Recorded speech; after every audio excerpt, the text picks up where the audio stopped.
नमो भगवते वासुदेवाय नमः। सनातन धर्म की जय हो। प्रिय भक्तगणों, आइए हम वट सावित्री व्रत कथा का श्रवण करते हैं, जिसे बहुत ही शांत एवं प्रसन्नचित्त मन से सुनिएगा।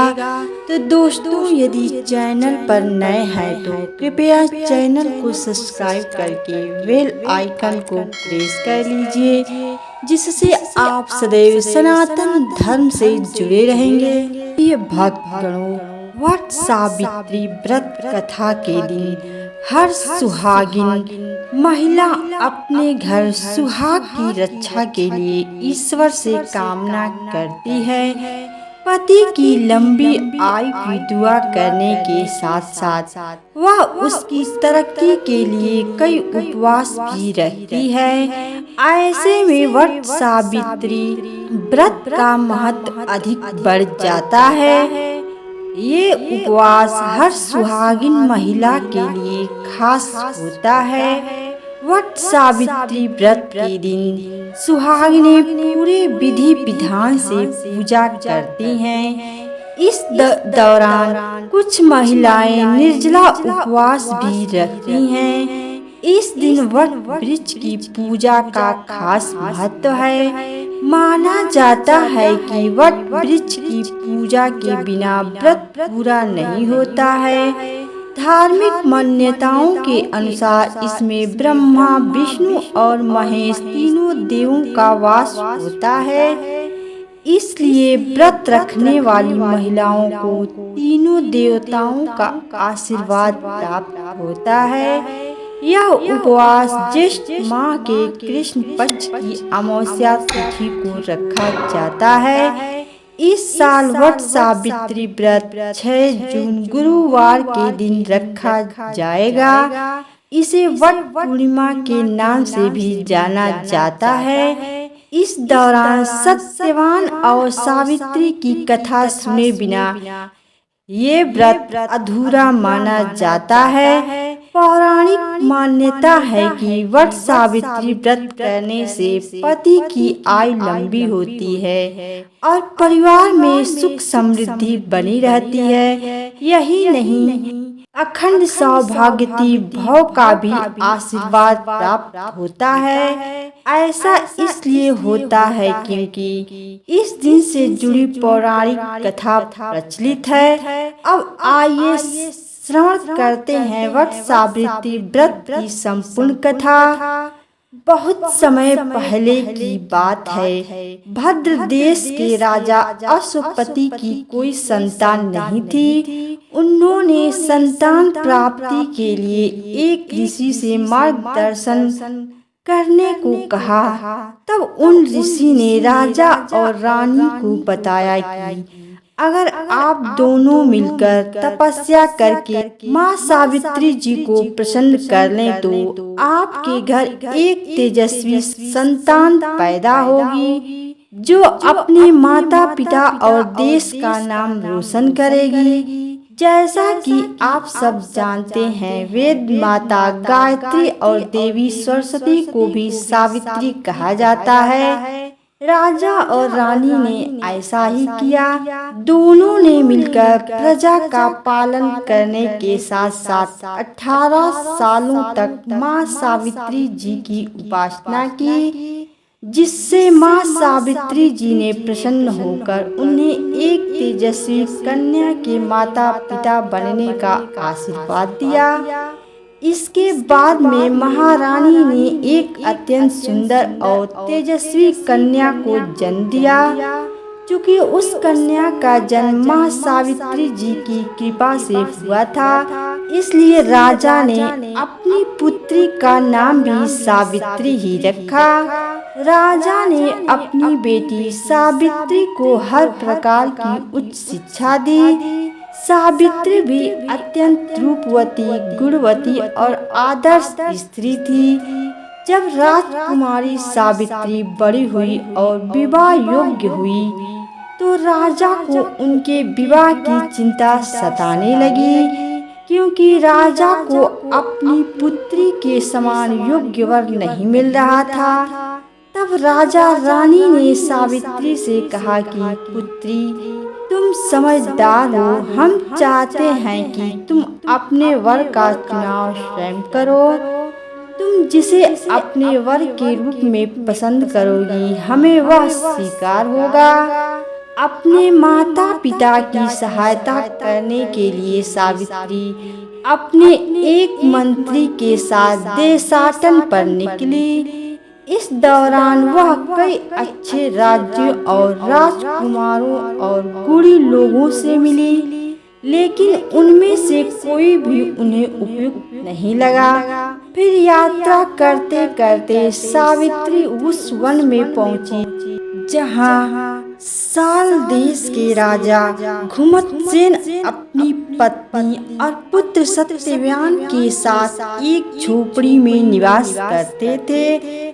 सत्यवान बहुत सुंदर और गुणवान और आदर्श पुरुष थे। सावित्री जी ने जब सत्यवान को देखा तो वह उनके सौंदर्य और गुणों से बहुत प्रभावित हुई। सावित्री ने अपने मंत्री से सत्यवान के बारे में पता लगाने को कहा।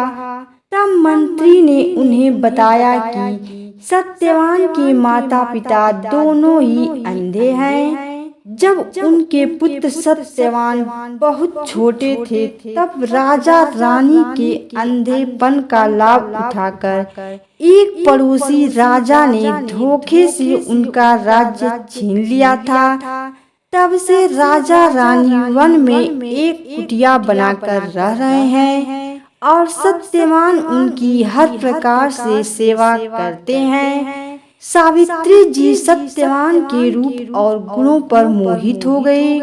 उन्होंने निश्चय कर लिया कि वह सत्यवान से ही विवाह करेगी। ऐसा संकल्प करके वह अपने मंत्री के साथ अपने महल लौट आई।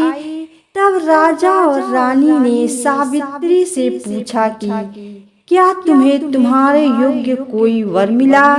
तब सावित्री जी ने सत्यवान के बारे में अपने माता पिता को बता दिया।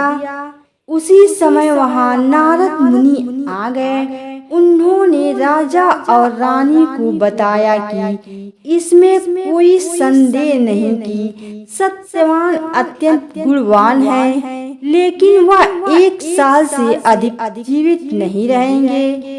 यह सुनकर राजा रानी बेहद दुखी हुए। उन्होंने सावित्री जी को समझाया कि पुत्री, तुम कोई और वर का चुनाव कर लो। हम तुम्हें सत्यवान के लिए कैसे हाँ कर दें? तब सावित्री ने बड़ी विनम्रता से कहा कि हे पिता, मैं सत्यवान को मन ही मन अपना पति मान चुकी हूँ। मैं अब किसी और दूसरे पुरुष के बारे में सोचूंगी भी नहीं। तब राजा रानी को सावित्री का विवाह सत्यवान से ही करना पड़ा। उन्होंने सावित्री और उनके ससुराल के लिए बहुत सा धन देना चाहा, लेकिन सावित्री ने कुछ भी लेने से मना कर दिया और अपने माता पिता को यह विश्वास दिलाया कि जल्द ही सब कुछ अच्छा हो जाएगा। सावित्री जी ने राजमहल के सभी सुखों को त्याग कर दिया और एक आदर्श बहू तथा पत्नी बनकर अपने सास ससुर और पति की मन लगाकर सेवा करने लगी। सत्यवान के माता पिता सावित्री जैसी बहू पाकर धन्य हो गए थे। वहीं सावित्री यह भी जानती थी कि सत्यवान अल्पायु है, इसलिए वह सत्यवान की लंबी आयु के लिए कठिन से कठिन व्रत भी रखने लगी। आखिरकार वह दिन आ गया जिस दिन सत्यवान की मृत्यु होनी थी। सावित्री जी बहुत चिंता में थी। जब सत्यवान रोज की तरह लकड़ियां काटने के लिए वन में जाने लगे तो सावित्री जी ने कहा कि आज मैं भी आपके साथ लकड़ियां काटने चलूंगी। सत्यवान ने मना किया, लेकिन सावित्री जिद करने लगी। सावित्री जी की जिद पर सत्यवान उन्हें अपने साथ वन में लेकर चले जाते हैं। सत्यवान एक पेड़ पर लकड़ियां काटने के लिए चढ़ते हैं कि तभी अचानक उन्हें चक्कर आने लगते हैं। सत्यवान सावित्री जी से कहते हैं कि न जाने क्यों आज मुझे चक्कर आ रहे हैं। सावित्री जी तुरंत कहती हैं कि आप थक गए होंगे, आप पेड़ से नीचे उतर आइए। सत्यवान पेड़ से नीचे उतर आते हैं कि तभी वह बेहोश होकर नीचे गिर पड़ते हैं। सावित्री सत्यवान को इस अवस्था में देखकर बहुत घबरा जाती है और जोर जोर से रोने लगती है। तभी सावित्री जी देखती हैं कि सामने भैंसे पर सवार कोई देवता आए हैं जो सत्यवान को अपनी तरफ खींच रहे हैं। दरअसल वह यमराज थे जो सत्यवान के प्राण लेने के लिए आए थे। सावित्री जी उनसे पूछती हैं कि आप कौन हैं और मेरे पति के प्राणों को अपनी तरफ क्यों खींच रहे हैं। तब यमराज जी सावित्री से कहते हैं कि मैं यमराज हूँ और तुम्हारे पति की आयु पूरी हो चुकी है, इसलिए मैं उन्हें अपने साथ लेने जा रहा हूँ। तुमने अपना पतिव्रत धर्म इतनी निष्ठा से निभाया है कि मेरे दूत तुम्हारे तेज के सामने आ न सके, इसलिए मुझे स्वयं ही आना पड़ा। तुम्हारे सतीत्व के तेज के कारण ही तुम मुझे भी देख पा रही हो। इतना कहकर यमराज सत्यवान के प्राण लेकर वहां से चल पड़ते हैं। थोड़ी देर बाद यमराज पीछे मुड़कर देखते हैं कि सावित्री भी उनके पीछे पीछे चली आ रही है। वह सावित्री जी से कहते हैं कि देवी तुम अपने घर लौट जाओ, मेरे पीछे न आओ। इस तरह पीछे पीछे आने से कोई फायदा नहीं होगा, मैं अपने कर्तव्य का पालन कर रहा हूँ। तब सावित्री कहती है कि मैं भी अपने पतिव्रत धर्म का पालन कर रही हूँ, मैं अपने पति को छोड़कर जीना नहीं चाहती, मुझे रोकना असंभव है। तब यमराज सावित्री से कहते हैं कि मैं तुम्हारे पतिव्रत धर्म से बहुत प्रसन्न हूँ।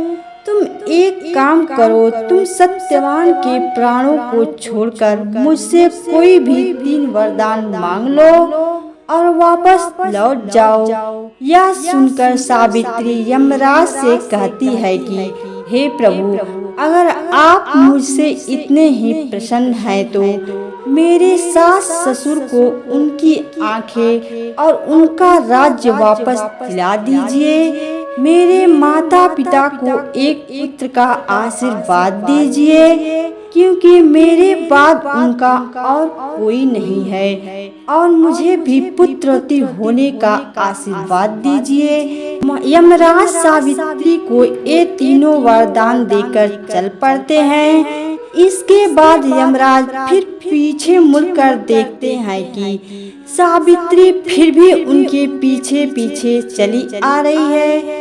यमराज सावित्री से कहते हैं कि मैंने तुम्हें तुम्हारे मन चाहे तीनों वरदान दे दिए, फिर भी तुम मेरे पीछे पीछे क्यों चली आ रही हो। सावित्री ने यमराज से कहा कि प्रभु, मैं एक पतिव्रता पत्नी हूँ और आपने मुझे पुत्रवती होने का आशीर्वाद दिया है। यह सुनकर यमराज को सत्यवान के प्राण छोड़ने पड़े। यमराज अंतर ध्यान हो गए और सावित्री उसी वट वृक्ष के पास आ गई जहाँ उसके पति का मृत शरीर पड़ा था।